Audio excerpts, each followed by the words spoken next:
가르침을 받아 힘쓴다라는 제목으로 하나님 말씀을 전하도록 하겠습니다. 우리가 이 세상에 사람으로 존재하는 것은 매우 귀한 일이고 엄청난 축복이 아닐 수가 없습니다. 이제 여러분들은 이제 대부분 청년 이상 성인이 됐기 때문에 세상의 이치를 어느 정도 깨달았을 것입니다. 세상에는 이제 두 부류로 존재하는 것들이 굉장히 많습니다. 이 우주 만물의 음과 양 이렇게 구분이 되어지기도 하고 또 보이는 세계와 보이지 않는 세계가 있습니다. 교회를 다니지 않는 사람들은 보이는 세계만 인정을 하지만 우리 믿는 사람들은 보이는 세계와 보이지 않는 세계가 있다는 것을 알 수가 있습니다. 하나님께서는 이 보이지 않는 세계를 먼저 창조하시고 또 이 보이는 세계를 뒤에 창조하셨습니다. 하나님은 보이는 세계와 보이지 않는 세계 모두 하나님이 다 섭리하시고 주관하십니다. 그러나 또한 우리가 살고 있는 이 세상에 악한 영도 있다는 사실입니다. 하나님께서는 보이지 않는 세계, 보이는 세계 모든 걸 다 주관하시지만 특별히 이 악한 영들에게는 이 보이는 세계도 악한 영들에게 허락했습니다. 언제까지요? 예수님이 이 땅에 다시 오시는 재림 때까지는 이 마귀의 역사가 이 땅에 주도권을 가지고 할 수 있도록 한시적이지만 허락하셨습니다. 그러므로 우리가 현재 이 살고 있는 상황에서 눈에 보이지 않는 하나님이 다스리는 그 영적 세계가 있고 또 우리가 보이는 육적 세계가 있는데 이 육적 세계에 악한 영들이 굉장히 역사한다는 것을 우리가 알 수가 있습니다. 또 하나님께서는 이 천국과 지옥이라는 두 부류로 또 나눠졌습니다. 물론 지옥은 원래 이 악한 영들이 거기서 갇히는 감옥과도 같은데 하나님을 따르지 아니하는 이 사람들은 악한 영들과 함께 지옥에 갈 수밖에 없습니다. 우리의 가장 소망이 무엇이겠습니까? 지옥에 가지 아니하고 천국에 가는 것이다. 천국은 하나님께서 우리에게 베푸신 구원의 큰 은혜입니다. 이 천국을 우리가 가졌다는 것은 이 세상의 그 무엇보다도 가장 값진 것을 얻은 것입니다. 또 우리가 이 땅에 살면서 사람들이 지금 한 79억 명 정도 된다고 합니다. 79억 명 가운데에 나라도 한 200여 나라가 존재하고 민족도 얼마나 많습니까? 사람도 엄청나게 많습니다. 그런데 딱 두 갈래로 분류한다면 하나님을 믿는 신실한 성도와 하나님을 믿지 아니하는 불신자로 또 구분을 할 수가 있습니다. 하나님을 믿느냐 안 믿느냐 하는 것은 딱 두 갈래입니다. 중간은 사실은 없습니다. 여러분들은 목태신앙에 있는 사람들은 부모로부터 이렇게 출생을 했기 때문에 기독교 문화에 이렇게 익숙해져 있지만은 그럼에도 하나님에 대한 부분은 부모님을 믿었다 해서 내가 천국 가는 것은 아닙니다. 내가 하나님하고의 직접적인 신앙 고백을 통해서 예수님은 나의 구주로 영접함으로써 구원의 길이 시작이 되는 것입니다. 천국은 죽어서 가는 천국도 있겠지만은 우리가 예수를 믿는 그 순간 천국은 이미 우리 안에 있습니다. 왜냐하면 예수님이 너희 안에 있다면 곧 천국이 있다고 했기 때문에 그렇습니다. 그러므로 우리가 이 땅에 살면서 이 천국과 지옥, 머리로만 이해하는 천국과 지옥이 아니라 우리 실질적으로 우리가 지옥을 경험하고 있느냐 아니면 천국을 경험하고 있느냐 또 보이지 않는 이 영적 세계를 우리가 경험하고 있느냐 이것은 매우 중요한 것입니다. 오늘 사도 바울이 에베소 교회에 편지를 할 때에 그 에베소는 이방 지역이 있습니다. 이스라엘이 아닌 이방 지역의 사람들을 복음을 전해서 이방 사람들이 여러분 아시다시피 우상 숭배했던 악한 영에 빠져서 세상에 취해가지고 살았던 구원을 받지 못했던 그 사람들이 예수님을 나의 구주로 영접함으로써 이제 교회 공동체로 들어오게 됩니다. 에베소에 교회가 이제 세워지게 됐죠. 그 교회에 이 사도 바울이 편지를 하게 됩니다. 그것이 에베소서입니다. 오늘 본문에 대한 부분들은 이 두 가지 존재하는 두 부류로 나눠져 있는 그것을 우리가 어떻게 살아야 될 것인가 그것을 가르쳐 주고 있습니다. 자, 먼저 17절부터 19절까지 이 부분은 하나님을 모르고 사는 불신자들에 대한 얘기입니다. 그 다음에 20절부터 그 이후에는 하나님 믿는 사람들의 삶입니다.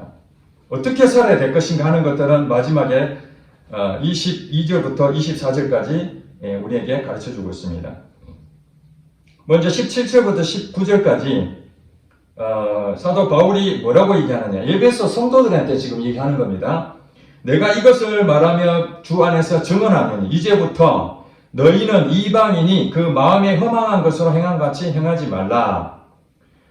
지금 사실은 이 편지를 받는 사람은 불신자가 아니고 성도들입니다. 성도들인데 불신자에 대한 얘기를 하고 있는 것이죠. 이제부터 너희는 성도들에게 말하는 너희는 이방인이 그 마음에 허망한 것을 행함같이 행하지 말라. 이방인들은 어떻다는 거예요? 이방인들은 그 마음에 허망한 것으로 행동을 한다는 것입니다. 이게 특징입니다. 예수를 믿지 않는 사람들은 그 마음에 기준도 세우죠. 계획도 세우죠. 자기 가치관이 다 있습니다. 어렸을 때부터 배웠던 것들을 가지고 자기가 어떻게 성공할 것인지, 어떻게 행복해야 될 것인지 나름대로의 그 모든 것들을 가지고 행동을 하게 됩니다. 그런데 하나님을 통해서 봤을 때 이 이방인들이 가지고 있는 그 마음은 허망하다는 거예요. 허망하다는 말이 무엇입니까? 희망이 없는 겁니다. 본인은 희망이라고 생각하고 살아가고 행동하지만은 결과를 봤더니 아무것도 없는 거예요.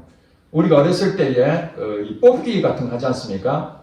특히 풍선을 갖다 놓고 그 다음에 또 뭐 물건 좋은 것들 해서 뽑는 게 있습니다. 그래 딱 뽑았는데 이게 좋은 것을 걸리면은 대박 나는 건데 잘못 뽑으면 꽝이 나오죠. 꽝.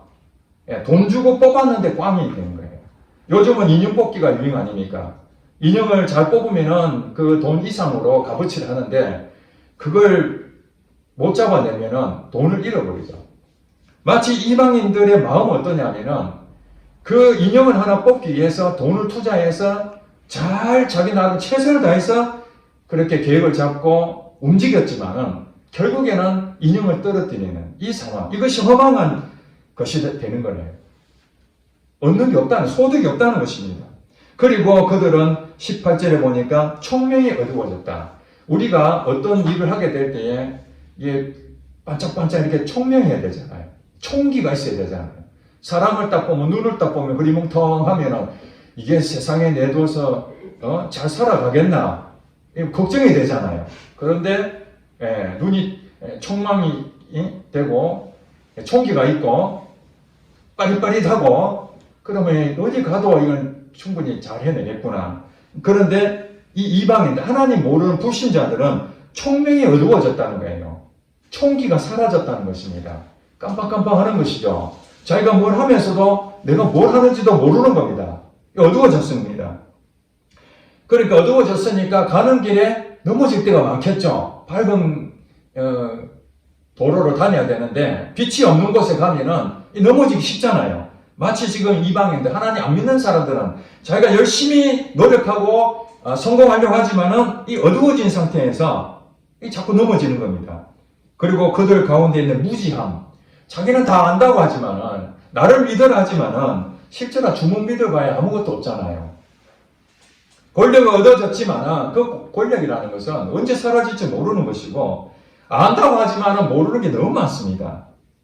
자칭 자기가 아는 것이죠. 실제로 아는 게 없어요. 무지하다. 그리고 그들의 마음이 굳어짐으로, 마음이 굳어졌다.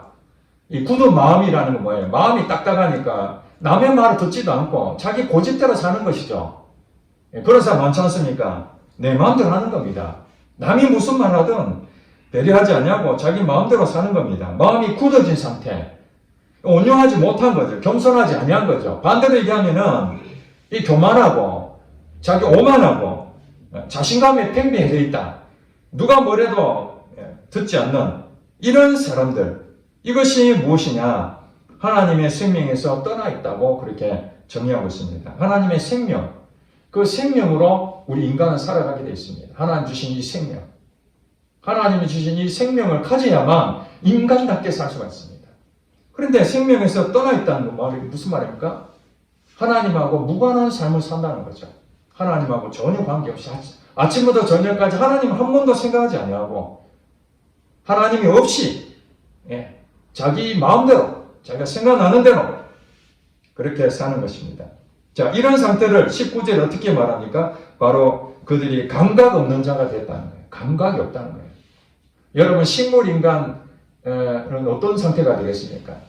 우리가 몸이 아프면 통증을 느끼게 됩니다. 이것이 하나님께서 우리 몸을 빨리 치료하라는 신호잖아요, 신호. 하나님 참 기가 막히잖아요. 우리 몸이 아무 감각이 없으면 병원에 가겠습니까? 그 죽어가는 거죠, 그냥. 그런데 손이 비어서 아픔을 느꼈을 때 처치를 하잖아요. 마찬가지로 이 감각이 없다라는 것은 식물인간처럼 살아는 있으나 아무것도 느끼지 못하는 거예요. 우리 양심도 그렇잖아요. 양심도 살아있는 양심은 뭡니까? 어떤 죄를 지으면 민감하게 내가 잘못했구나. 내가 왜 그런 짓을 했지? 그 죄에 대해서 굉장히 민감하게 생각한다면 작은 죄도 그것을 쉽게 간과하지 않습니다.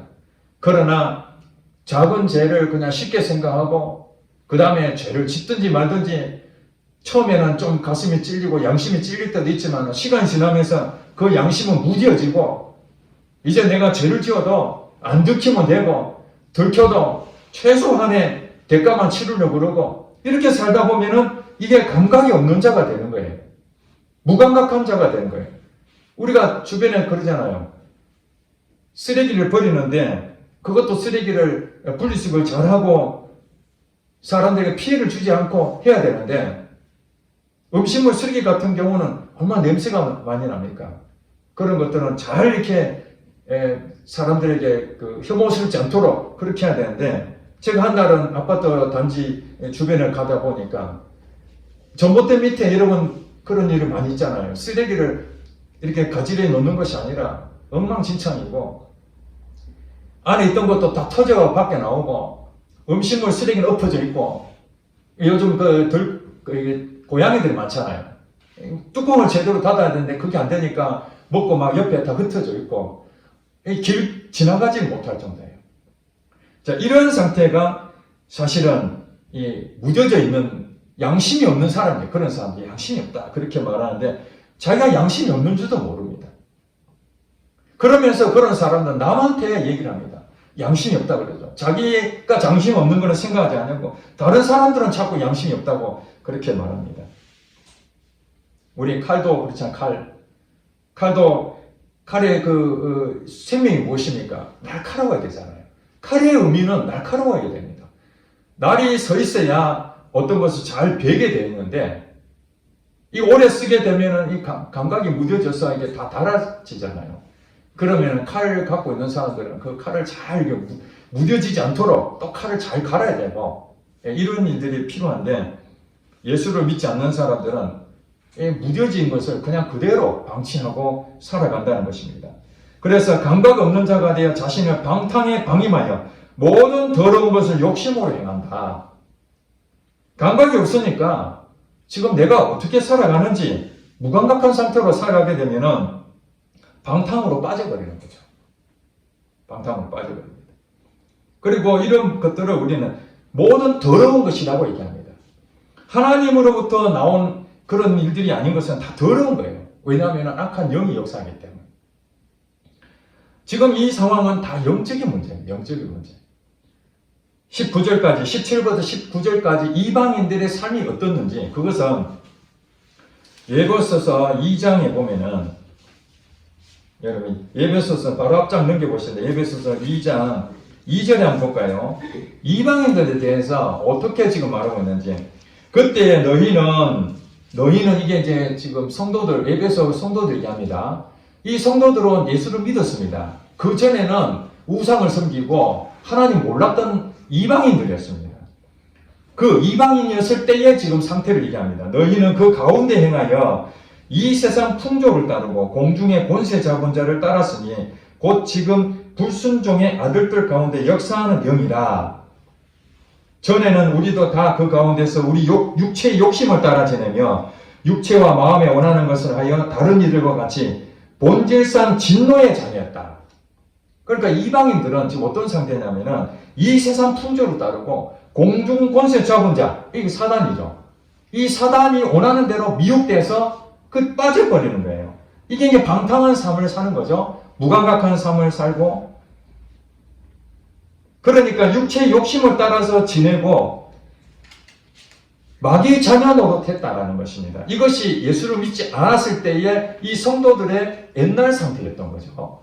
근데 이제는 어떻다는 거예요? 이제는 예수님께서 허물과 죄로 죽었던 너희를 살려주셨다. 이게 얼마나 은혜나. 여러분들도 예전에 하나님을 몰랐을 때는 여러분 인생에 여러분들의 계획을 가지고 비록 인생을 많이 살아보고 예수를 믿는 사람들은 더 공감이 되겠지만은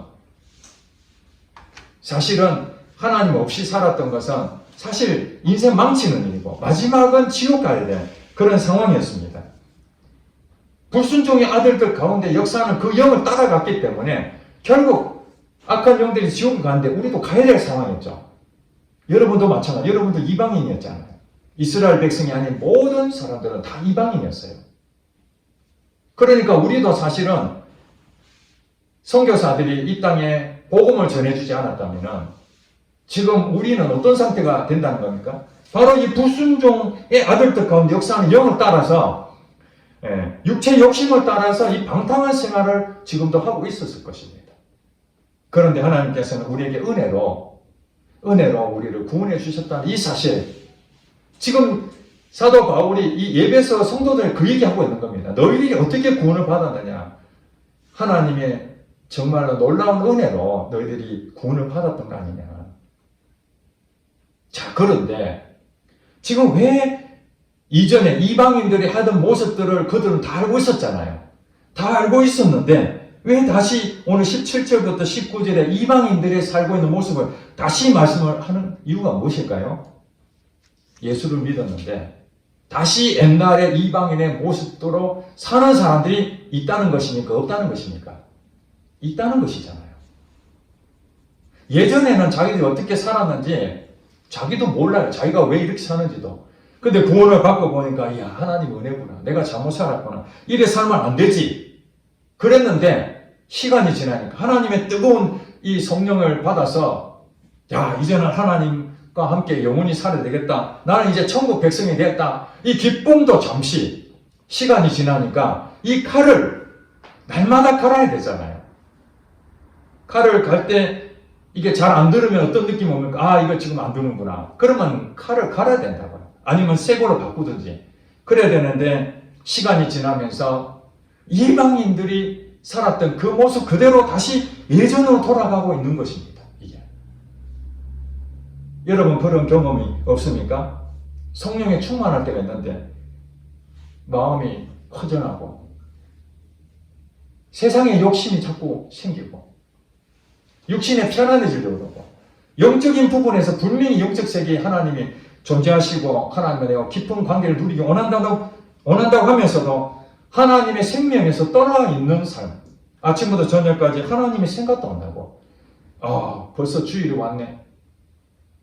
주일 하루를 하나님을 기다려주는 사람이 있는 반면에 또 주일이 또 벌써 왔나. 같은 성도인데 어떤 사람은 주일이 기다려지는 사람이 있고 어떤 성도는 주일이 벌써 왔나? 또 왔구나 하는 습관적으로 이렇게 사는 사람도 없다는 것입니까? 있다는 것입니까? 오늘 본문에 보면 그런 사람들이 많이 있다는 것입니다. 그러면서 20절에 이제 뭐라고 얘기합니까? 이방인들의 삶이 어떻게 사는지 다시 한 번 더 에베소 성도들한테 말씀하시고 20절에 오직 너희는 하나님 믿는 성도를 말하죠. 너희는 그리스도를 그같이 배우지 아니하였느니라. 하나님을 믿고 난 다음에는 그냥 끝나는 것입니까? 천국 갈 때까지 내 마음대로 사는 것입니까? 아니잖아요. 이제는 하나님 안에 사는 겁니다.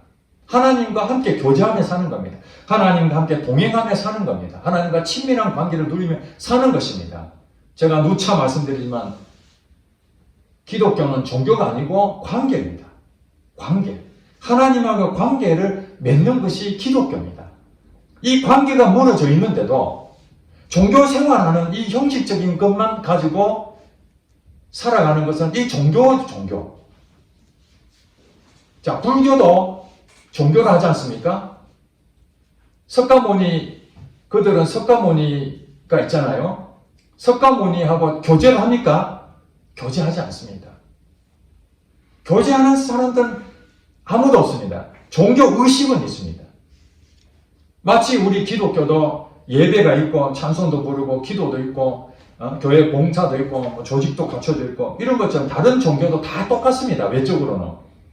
그러나 이 기독교의 정신이 뭡니까? 하나님하고의 관계를 맺는 거거든요. 하나님과 관계를 맺는 부분에서 하나님 없이 살고 있다면 지금 여러분들은 하나님 믿는 백성인데 이방 사람처럼 살고 있다 이런 얘기입니다. 너희는 그리스도를 그같이 배우지 아니하였느니라. 예수님을 믿는다면 이제 예수님이 나의 머리가 되시고 나는 몸의 지체니까 예수님처럼 예수님이 무엇을 원하시는지 예수님의 마음이 내게 부어지고 예수님이 원하시는 대로 내 삶이 이제는 바뀌어져 가야 되는 거죠. 그래서 다른 성경에 보면은 그리스도로 옷을 입어야 되는 겁니다. 나의 이 더러운 육체의 옷은 벗어버리고 내 가지고 있는 생각들 다 벗어버리고 이제는 예수님의 생각, 예수님이 가지고 있는 길, 예수님이 진리, 예수님이 생명 그렇게 말씀하잖아요. 내가 곧 길이요 진리요 생명. 예수님이 길이고 예수님이 진리고 예수님 생명 되시니까 그거에 대해서 예수님을 배워야 되는 겁니다. 아, 예수님 이런 분이구나. 그래서 이 성경이 바로 예수님을 믿고 예수님을 아는 것이 이 성경입니다. 성경은 지식으로 알려고 하면은 이 종교생활 되는 거예요. 그러나 이 성경이 지식이 아니고 종교생활 아니라는 건 뭐냐면은 이것을 통해서 여러분들이 예수님을 알아가는 겁니다. 아, 예수님이 바로 이런 분이구나. 그러면서 예수님 마음이 내게 부어지는 그리고 이 말씀이 내게 실제가 되어지는 그런 경험들이 나타나게 될 때에 여러분들은 예수님을 하나씩 배워간 그 결과를 경험하게 되는 것입니다. 21절에 진리가 예수 안에 있는 것처럼 많은 사람이 진리를 구합니다. 불교 스님도 진리를 구하기 위해서 참선을 하죠. 도를 깨우치려고 산에 가죠. 수많은 종교들이 진리를 구합니다. 그런데 이 진리는 예수 안에 있습니다. 유일한 길은 예수님 안에 있는 겁니다. 다른 길은 없습니다. 왜냐하면 예수님이 내가 길이요 진리요 생명이라고 했으니까. 그 성경을 믿는다면 예수님이 진리라는 거예요. 그러므로 예수님을 믿는다는 것은 바로 여러분이 진리 안에 거한다는 것입니다. 분명합니다. 다른 건 없습니다. 여러분들이 아무리 책을 많이 철학책을 읽고 소크라테스, 플라톤, 아리스토텔레스 여러분들이 많이 아는 그 책들의 가르침을 아무리 봐도 그 진리가 아닙니다. 그 사람의 사상이죠. 그러나 예수님이 바로 진리이기 때문에 이 말씀을 읽는다면, 이 말씀을 듣는다면 여러분들은 진리를 알게 되는 것입니다. 진리가 너희 안에 있는 것 같이 너희가 참으로 그에게서 듣고 자, 여러분 잘 보세요. 우리는 어떤 것을 들어야 됩니까? 예수님의 말씀을 들어야 됩니다. 사람의 말은 참고는 할 수 있습니다.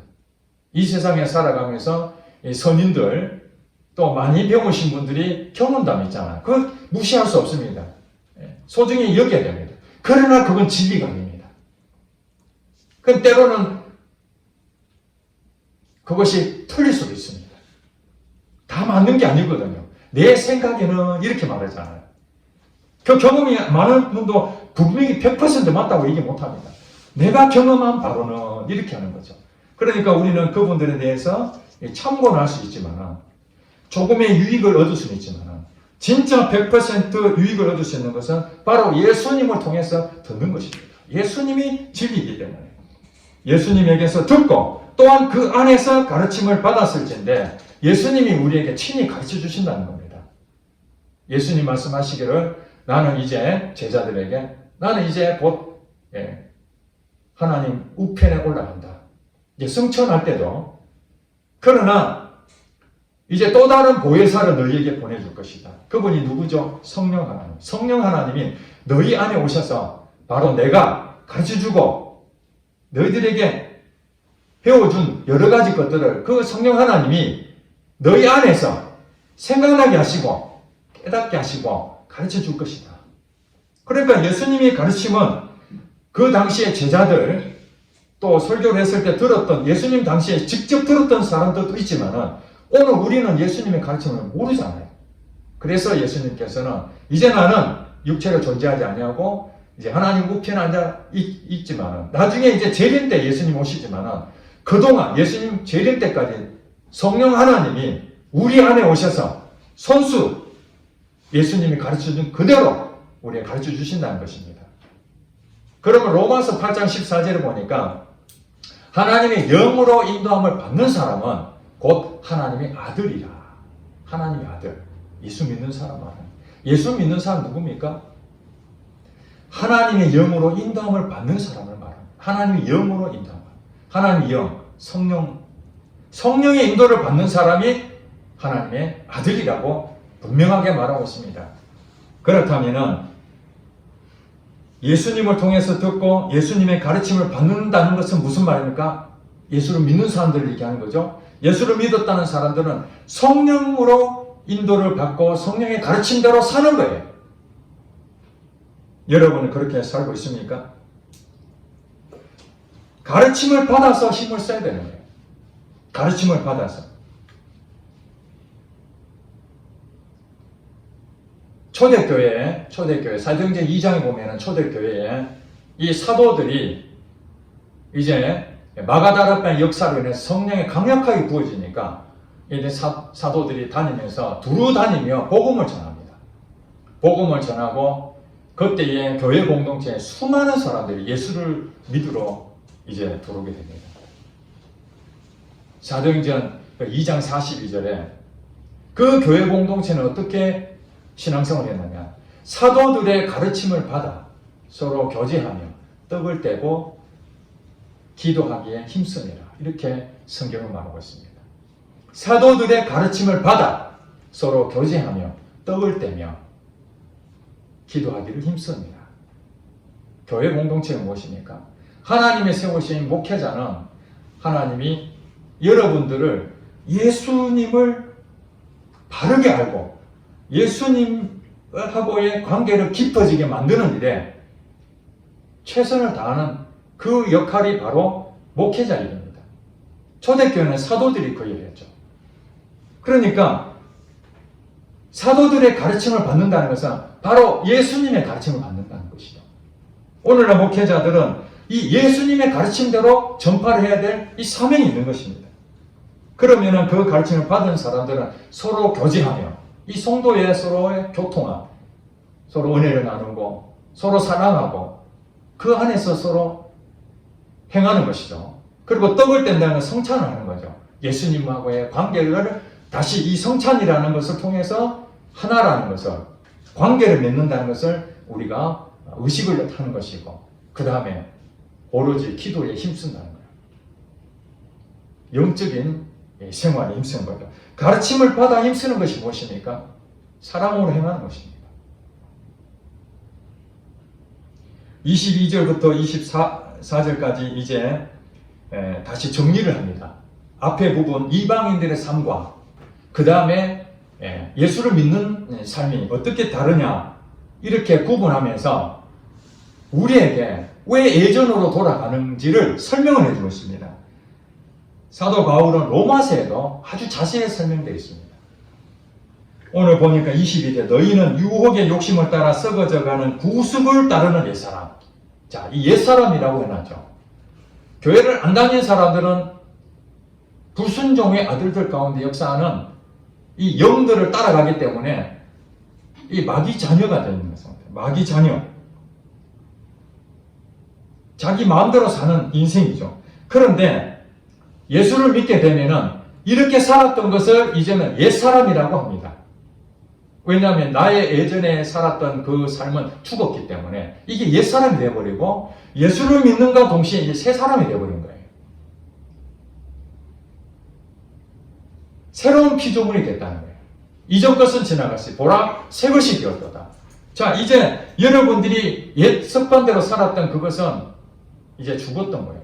이것을 우리는 사람이 바뀌었기 때문에 예전에 살았던 여러분의 그 모습들은 옛사람이라고 부르는 것이고, 예수님 믿고 사는 그 사람을 새 사람이라고 그렇게 말합니다. 그러므로 이 옛사람은 어떤 역할을 했느냐? 유혹의 욕심을 따라서 썩어져가는 부수,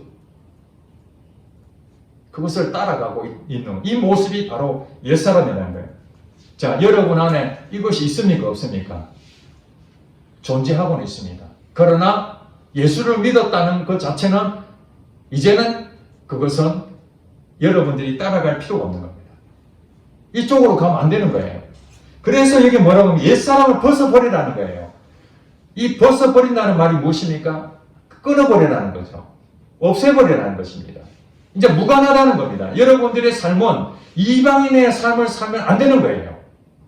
이방인으로 살고 있다면 여러분 지금 옛사람을 벗어버리지 못하고 신분은 바뀌었는데 옛날 누추한 옷을 그대로 입고, 이해가 되십니까? 옛날 여러분들이 했던 그 행동들 그대로 하고 있다면 하나님을 믿으면서도 하나님 없이 살고 있어요. 감각을 예리하게 갈아야 될 칼처럼 여러분들이 양심이 무뎌지지 아니하고, 죄를 지어도, 예전에는 죄를 지어도 무감각했는데 이제 죄를 지으면은 야, 이거 하나님이 죄를 딱 깨닫게 하시는구나, 이런 죄를 지으면 안 되지, 이런 감각이 살아있는 사람으로 되어져야 되는데, 이게 진짜인데 무감각한 상태로 살고 있다면은 여러분들 지금 옛사람의 모습으로 다시 살고 있는 거예요. 실제로는 여러분 새 사람인데. 그러면 여러분 보세요. 포도주, 새 포도주는 새 가죽 부대에 담아라고 예수님 말씀하시잖아요. 옛날 가죽 부대에 담으면 터진다며. 성경에 그런 나오잖아요. 새 포도주는 새로운 가죽 부대에 담아야 된다. 마찬가지로 여러분 예수님 믿었다면 이제는 여러분들이 가지고 있는 가치관, 여러분 경험들, 여러분들이 가지고 있던 육신의 모든 것들은 세상의 욕심을 다 버려야 되는 거예요. 이거는. 왜냐하면 이건 허망한 것이고 결국엔 다 썩어질 것들이에요. 다 썩어질 것들입니다. 썩어져가는 부수, 남는 게 없는 겁니다. 다 벗어버리고 오직 23절 오직 너희의 심령이 새롭게 되어. 심령이 새롭다는 무슨 말입니까? 이제 여러분, 저는 그런 경험이 없습니다만 어떤 분은 심장을 이렇게 이식하는 경우가 있잖아요. 나무 심장을 이렇게 이식합니다. 내 거는 어떻다는 거예요? 망가졌기 때문에 그 심장을 다 떼내고 다른 분들의 심장을 여기에 집어넣는, 새 심장이 있는 거죠. 이렇게 사는 거예요. 심령이 새롭다는 것은 이제 예수를 믿었다는 그 자체가 새로워진 거예요. 여러분들 새 인생을 살 수 있는 기회를 얻게 된 겁니다. 천국을 누릴 수 있는 이제 시작점이 된 거예요. 자, 이런 상태에서 여러분들은 24절에 하나님을 따라 의와 진리의 거룩함으로 지으심을 받은 이 새 사람을 입어라. 이제 새 사람을 입어라는 것은 이거 늘 입고 살아라는 거예요. 예수님을 통해서 여러분들은 늘 이제는 예수님이 말씀하신 대로 따라가는 겁니다.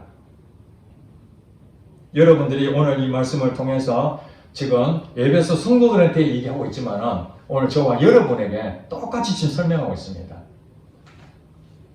이전 것은 지나갔으니 보라 새 것이 되었도다. 이전 것은 지나갔으니 보라 새 것이 되었도다. 여러분들이 지금 현재 상태를, 영적 상태를 생각해 보시기 바랍니다. 어디에 지금 있습니까?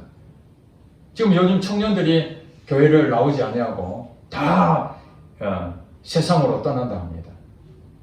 악한 영들이 지금 이 세상을 공중권세 잡은 자가 이 땅을 지금 잠시지만은 하나님의 허락하에 물건을 가지 아니하고, 특별히 예수를 안 믿는 사람들은 당연하거든요. 예수 믿는 사람들은 어떻게든지 그 영혼을 망가뜨리려고 호시탐탐 누리고 여러분들은 미혹하고 있지 않습니까? 그 청년들이 없는 거예요. 그 청년들이 왜 떠나겠습니까? 본질을 우리가 알지 못하는 거예요. 예수님의 가르침에 붙잡힌 사람은, 지금도 청년들은 세상 것을 쫓아가지 않습니다. 아무리 좋은 걸 여러분을 갖다 줘도 예수님에 붙잡힌 사람들은 감각이 살아있기 때문에 세상의 미혹에 빠지지 않습니다. 그런데 하나님이 살아계신다고 알고는 있는데, 머리로는 이해가 되는데 실제 경험이 없는 겁니다. 그렇게 배우지 아니했다는 거예요. 지금 종교의 영이 얼마나 강력하게 역사하고 있습니까? 교회 안에 있는 사람들을 미혹해서 이단으로 다 빼가지 않습니까? 제가 가슴 아픈 게 있습니다. 이 주변의 도랑동에도 하나님의 교회 건물이 아주 큽니다.